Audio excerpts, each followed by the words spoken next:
હું જયશ્રી મોદી। આજે આપણે ઘરમાં બને તેવી જલ્દી અને ચટપટી લીલા નારિયેળની ચટણીની રેસીપી બનાવવા જઈ રહ્યા છીએ।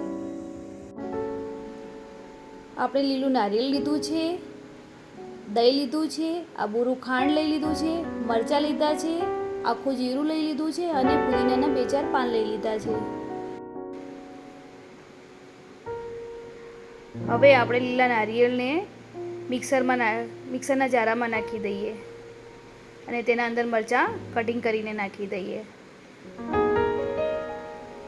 અને તેમાં જીરું અને પુદીનાના પાન લઈ લઈએ અને દળેલી ખાંડ નાખી દઈએ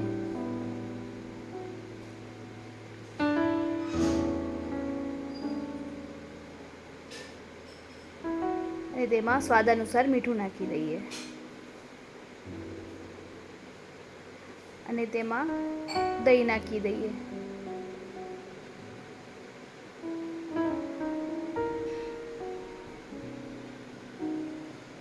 અને તેમને મિક્સરમાં ક્રશ કરી નાખીએ।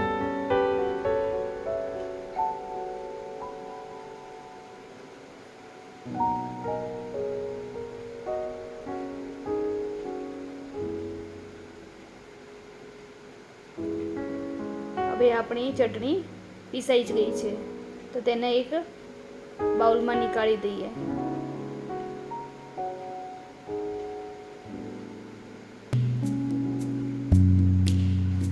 મિત્રો, હવે આપણી આ ચટણી તૈયાર થઈ ગઈ છે તો આપણે તેને ઈડલી, ઢોસા, ઉત્તપમ કોઈ પણ વાનગી સાથે ખાઈ શકીએ છીએ।